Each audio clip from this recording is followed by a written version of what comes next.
히브리서 9장. 첫째 계약에도 예배 법규가 있었고 지상 성소가 있었습니다. 사실 첫째 성막이 세워져 그 안에 등잔대와 상과 제사방이 놓여 있었는데 그곳을 성소라고 합니다. 둘째 휘장 뒤에는 지성소라고 하는 성막이 있었습니다. 거기에는 금으로 된 분향제단과 온통 금으로 입힌 계약궤가 있었고 그 속에는 만나가 든 금 항아리와 싹이 돋은 아론의 지팡이와 계약의 판들이 들어 있었습니다. 그리고 궤 위에는 영광의 거룹들이 속죄판을 덮고 있었습니다. 지금은 이런 것들을 자세히 말할 때가 아닙니다. 이러한 것들을 갖춘 뒤 사제들은 언제나 첫째 성막으로 들어가 예배를 집전합니다. 둘째 성막에는 대사제만 1년에 단 한 번 들어가는데 그때에는 반드시 자기와 백성이 모르고 지은 죄 때문에 바치는 피를 가지고 들어갑니다.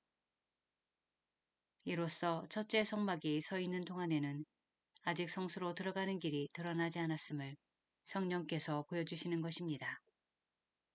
이는 현 시대를 가리키는 상징입니다. 예물과 제물을 바치기는 하지만 그것들이 예배하는 이의 양심을 완전하게 해주지는 못합니다. 먹는 것과 마시는 것과 몸을 씻는 여러 가지 예식과 관련될 뿐입니다. 이 모든 것은 새 질서의 시대가 시작될 때까지만 부과된 외적인 법규일 따름입니다. 그러나 그리스도께서는 이미 이루신 좋은 것들을 주관하시는 대사제로 오셨습니다. 그분께서는 사람 손으로 만들지 않은 곧 이 피조물에 속하지 않는 더 훌륭하고 더 완전한 성막으로 들어가셨습니다. 염소와 송아지 피가 아니라 당신의 피를 가지고 단 한 번 성소로 들어가시어 영원한 해방을 얻으셨습니다. 염소와 황소의 피 그리고 더러워진 사람들에게 뿌리는 암송아지의 재가 그들을 거룩하게 하여 그 몸을 깨끗하게 한다면 하물며 영원한 영을 통하여 흠없는 당신 자신을 하느님께 바치신 그리스도의 피는 우리의 양심을 죽음의 행실에서 얼마나 더 깨끗하게 하여 살아계신 하느님을 섬기게 할 수 있겠습니까? 그러므로 그리스도께서는 새 계약의 중개자이십니다. 첫째 계약 아래에서 저지른 범죄로부터 사람들을 속량하시려고 그분께서 돌아가시어 부르심을 받은 이들이 약속된 영원한 상속재산을 받게 해주셨기 때문입니다. 유언이 있는 곳에는 유언자의 죽음이 확인되어야 합니다.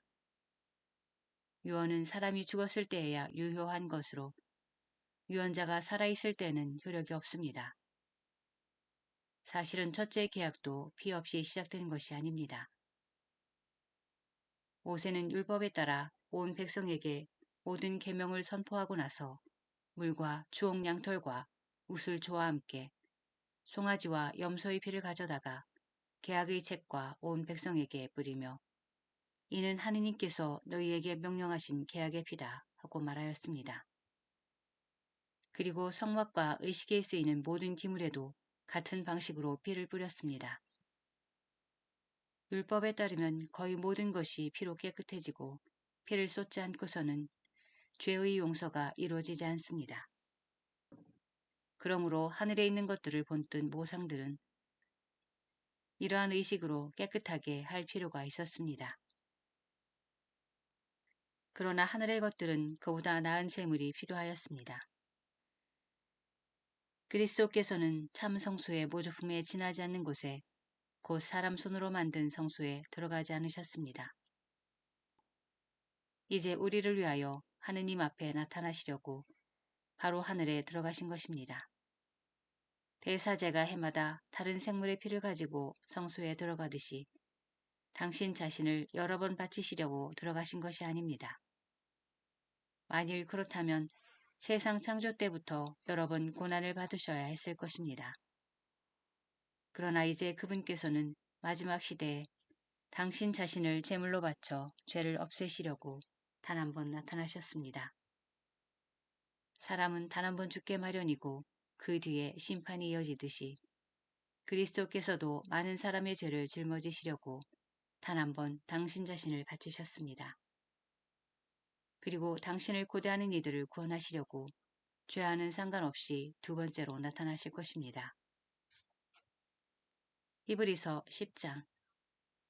율법은 장차 일어날 좋은 것들의 그림자만 지니고 있을 뿐 바로 그 실체의 모습은 지니고 있지 않으므로 해마다 계속해서 바치는 같은 제물로는 하느님께 나아가는 이들을 완전하게 할 수 없습니다. 만일 완전하게 할 수 있었다면 예배하는 이들이 한번 깨끗해진 다음에는 더 이상 죄의식을 가지지 않아 제물을 바치는 일도 중단되지 않았겠습니까? 그러한 제물로는 해마다 죄를 기억하게 될 뿐입니다. 황소와 염소의 피가 죄를 없애지 못하기 때문입니다. 그러한 까닭에 그리스도께서는 세상에 오실 때 이렇게 말씀하셨습니다. 당신께서는 제물과 예물을 원하지 않으시고 오히려 저에게 몸을 마련해 주셨습니다. 번제물과 속죄 제물을 당신께서는 기꺼워하지 않으셨습니다. 그리하여 제가 아뢰었습니다. 보십시오, 하느님. 두루마리에 저에 관하여 기록된 대로 저는 당신의 뜻을 이루러 왔습니다. 그리스도께서는 먼저 제물과 예물을 또 번제물과 속죄 제물을 당신께서는 원하지도 기뻐하지도 않으셨습니다. 하고 말씀하시는데 이것들은 율법에 따라 바치는 것입니다. 그 다음에는 보십시오. 저는 당신의 뜻을 이루러 왔습니다. 하고 말씀하십니다. 두 번째 것을 세우시려고 그리스도께서 첫 번째 것을 지우신 것입니다. 이 뜻에 따라 예수 그리스도의 몸이 단 한 번 바쳐짐으로써 우리가 거룩하게 되었습니다. 모든 사제는 날마다 서서 같은 제물을 거듭 바치며 직무를 수행하지만 그러한 것들은 결코 죄를 없애지 못합니다. 그러나 그리스도께서는 죄를 없애시려고 한 번 제물을 바치시고 나서 영구히 하느님의 오른쪽에 앉으셨습니다. 이제 그분께서는 당신의 원수들이 당신의 발판이 될 때까지 기다리고 계십니다. 한 번의 예물로 거룩해지는 이들을 영구히 완전하게 해주신 것입니다. 성령께서도 우리에게 증언해 주시니 먼저 이렇게 말씀하셨습니다. 그 시대가 지난 뒤에 내가 그들과 맺어줄 계약은 이러하다. 주님께서 말씀하신다. 나는 그들의 마음에 내 법을 넣어주고 그들의 생각에 그 법을 새겨주리라. 그리고 이렇게 덧붙이셨습니다. 나는 그들의 죄와 그들의 불의를 더 이상 기억하지 않으리라. 이러한 것들이 용서된 곳에는 더 이상 죄 때문에 바치는 예물이 필요 없습니다. 그러므로 형제 여러분, 우리는 예수님의 피 덕분에 성소에 들어간다는 확신을 가지고 있습니다. 그분께서는 그 휘장을 관통하는 새롭고도 살아있는 길을 우리에게 열어주셨습니다. 곧 당신의 몸을 통하여 그리해 주셨습니다. 우리에게는 하느님의 집을 다스리시는 위대한 사제가 계십니다. 그러니 진실한 마음과 확고한 믿음을 가지고 하느님께 나아갑시다. 우리의 마음은 그리스도의 피가 뿌려져 악에 물든 양심을 벗고 깨끗해졌으며 우리의 몸은 맑은 물로 말끔히 씻겨졌습니다. 우리가 고백하는 희망을 굳게 간직합시다. 약속해 주신 분은 성실하신 분이십니다. 서로 자극을 주어 사랑과 선행을 하도록 주의를 기울입시다. 어떤 이들이 습관적으로 그러하듯이 우리의 모임을 소홀히 하지 말고 서로 격려합시다. 여러분도 보다시피 그날이 가까이 오고 있으니 더욱더 그렇게 합시다. 우리가 진리를 깨닫고서도 일부러 죄를 짓는다면 죄를 용서받기 위하여 바칠 수 있는 제물이란 남아있지 않습니다. 심판, 그리고 적대자들을 삼켜버릴 맹렬한 불에 대한 무서운 예상만이 남아있을 뿐입니다. 모세의 율법을 무시한 자는 둘이나 세 증인의 말에 따라 가차없이 처형됩니다. 그렇다면 하느님의 아드님을 짓밟고 자기를 거룩하게 해준 계약의 피를 더러운 것으로 여기고 은총의 성령을 모독한 자는 얼마나 더 나쁜 벌을 받아야 마땅하겠습니까? 복수는 내가 할 일, 내가 보복하리라. 또 주님께서 당신 백성을 심판하시리라 하고 말씀하신 분을 우리는 알고 있습니다. 살아계신 하느님의 손에 떨어지는 것은 무서운 일입니다. 예전에 여러분이 빛을 받은 뒤에 많은 고난의 싸움을 견뎌낸 때를 기억해 보십시오. 어떤 때에는 공공연히 모욕과 환난을 당하기도 하고 어떤 때에는 그러한 처지에 빠진 이들에게 동무가 되어주기도 하였습니다. 여러분은 또한 감옥에 갇힌 이들과 고통을 함께 나누었고 재산을 빼앗기는 일도 기쁘게 받아들였습니다. 그보다 더 좋고 또 길이 남는 재산을 가지고 있다는 것을 알고 있었기 때문입니다. 그러니 여러분의 그 확신을 버리지 마십시오. 그것은 큰 상을 가져다 줍니다. 여러분이 하느님의 뜻을 이루어 약속된 것을 얻으려면 인내가 필요합니다. 조금만 더 있으면 올리가 오리라. 지체하지 않으리라. 나의 의인은 믿음으로 살리라. 그러나 뒤로 물러서는 자는 내 마음이 기꺼워하지 않는다. 우리는 뒤로 물러나 멸망할 사람이 아니라 믿어서 생명을 얻을 사람입니다. 히브리서 11장. 믿음은 우리가 바라는 것들의 보증이며 보이지 않는 실체들의 확증입니다. 사실 옛사람들은 믿음으로 인정을 받았습니다. 믿음으로써 우리는 세상이 하느님의 말씀으로 마련되었음을, 따라서 보이는 것이 보이지 않는 것에서 나왔음을 깨닫습니다. 믿음으로써 아벨은 카인보다 나은 제물을 하느님께 바쳤습니다. 믿음 덕분에 아벨은 의인으로 인정받고 하느님께서는 그의 예물을 인정해 주셨습니다. 그는 죽었지만 믿음 덕분에 여전히 말을 하고 있습니다.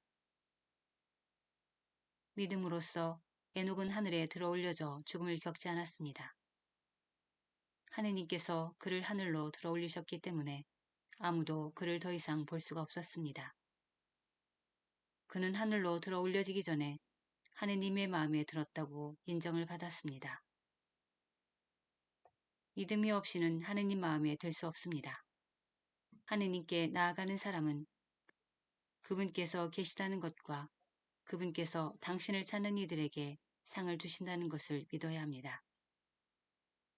믿음으로써 노아는 아직 보이지 않는 일에 관하여 지시를 받고 경건한 마음으로 방주를 마련하여 자기 집안을 구하였습니다. 그는 믿음으로 세상을 단죄하고 믿음에 따라 받는 의로움을 상속받게 되었습니다. 믿음으로써 아브람은 장차 상속재산으로 받을 곳을 향하여 떠나라는 부르심을 받고 그대로 순종하였습니다.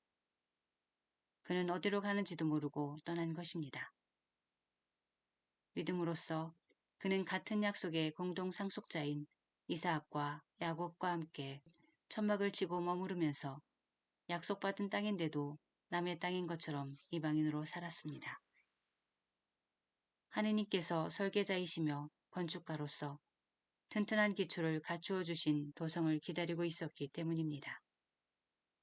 믿음으로써 사라는 아이를 가지지 못하는 여인인데다 나이까지 지났는데도 임신할 능력을 얻었습니다. 약속해 주신 분을 성실하신 분으로 여겼기 때문입니다. 그리하여 한 사람에게서, 그것도 죽은 것이나 다름없는 사람에게서 하늘의 별처럼 수가 많고 바닷가의 모래처럼 셀 수 없는 후손이 태어났습니다. 이들은 모두 믿음 속에 죽어갔습니다. 약속된 것을 받지는 못하였지만 멀리서 그것을 보고 반겼습니다. 그리고 자기들은 이 세상에서 이방인이며 나그네일 따름이라고 고백하였습니다. 그들은 이렇게 말함으로써 자기들이 본향을 찾고 있음을 분명히 드러냈습니다. 만일 그들이 떠난 곳을 생각하고 있었다면 돌아갈 기회가 있었을 것입니다. 그러나 실상 그들은 더 나은 곳, 바로 하늘 본향을 갈망하고 있었습니다. 그래서 하느님께서는 그들의 하느님이라고 불리시는 것을 부끄러워하지 않으시고 그들에게 도성을 마련해 주셨습니다. 믿음으로써 아브라함은 시험을 받을 때 이삭을 바쳤습니다. 약속을 받은 아브라함이 외아들을 바치려고 하였습니다. 그 외아들을 두고 하느님께서는 일찍이 이삭을 통하여 후손들이 너의 이름을 물려받을 것이다 하고 말씀하셨습니다. 아브라함은 하느님께서 죽은 사람까지 일으키실 수 있다고 생각하였습니다. 그리하여 이삭을 하나의 상징으로 돌려받은 것입니다. 믿음으로써 이삭은 장래의 일을 두고 야곱과 에사우에게 축복해 주었습니다. 믿음으로써 야곱은 죽을 때 요셉의 아들들에게 하나하나 축복해 주고 지팡이 끝에 의지하여 하느님께 경배하였습니다. 믿음으로써 요셉은 죽으면서 이스라엘 자손들의 탈출을 언급하며 자기의 유고를 어떻게 할 것인지 지시하였습니다. 믿음으로써 모세가 태어났을 때 그의 부모는 그를 3달 동안 숨겼습니다. 그들이 보기에 아기가 잘생겼기 때문입니다.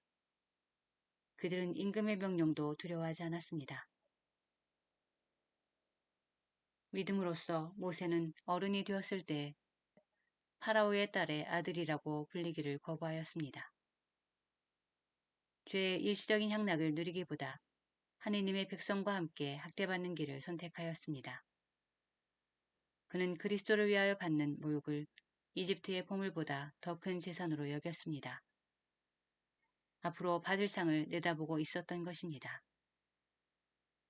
믿음으로써 그는 임금의 분노도 두려워하지 않고 이집트를 떠났습니다. 보이지 않으시는 분을 보고 있는 사람처럼 굳건히 견뎌냈습니다. 믿음으로써 모세는 파스카 축제를 지내고 피를 뿌려 맏아들과 맏배의 파괴자가 그들을 건드리지 못하게 하였습니다. 믿음으로써 그들은 홍해를 마른 땅처럼 건넜습니다. 이집트인들은 그렇게 하려다가 물에 빠져 죽었습니다. 믿음으로써 사람들이 이래 동안에 예리코 성벽을 돌자 그것이 무너져 내렸습니다. 믿음으로써 장녀 라합은 정탐꾼들을 평화로이 맞아들였기에 순종하지 않은 자들과 함께 망하지 않았습니다. 내가 무슨 말을 더 해야 하겠습니까? 기드온, 바락, 삼손, 입타, 다윗과 사무엘, 그리고 예언자들에 대하여 말하려면 시간이 모자랄 것입니다. 그들은 믿음으로 여러 나라를 정복하였고 정의를 실천하였으며 약속된 것을 얻었고 사제들의 입을 막았으며 맹렬한 불을 껐고 칼날을 벗어났으며 약하였지만 강해졌고 전쟁 때 용맹한 전사가 되었으며 외국 군대를 물리쳤습니다. 어떤 여인들은 죽었다가 부활한 식구들을 다시 맞아들이기도 하였습니다. 어떤 이들은 더 나은 부활을 누리려고 석방도 받아들이지 않은 채 고문을 받았습니다. 또 어떤 이들은 조롱과 채찍질을 당하고 결박과 투옥을 당하기까지 하였습니다. 또 돌에 맞아 죽기도 하고 톱으로 잘리기도 하고 칼에 맞아 죽기도 하였습니다. 그들은 궁핍과 고난과 학대를 겪으며 양 가죽이나 염소 가죽만 두른 채 돌아다녔습니다. 그들에게는 세상이 가치없는 곳이었습니다. 그래서 광야와 산과 동굴과 땅굴을 헤매고 다녔습니다. 이들은 모두 믿음으로 인정을 받긴 하였지만 약속된 것을 얻지는 못하였습니다. 하느님께서 우리를 위하여 더 좋은 것을 내다보셨기 때문에 우리 없이 그들만 완전하게 될 수가 없었던 것입니다.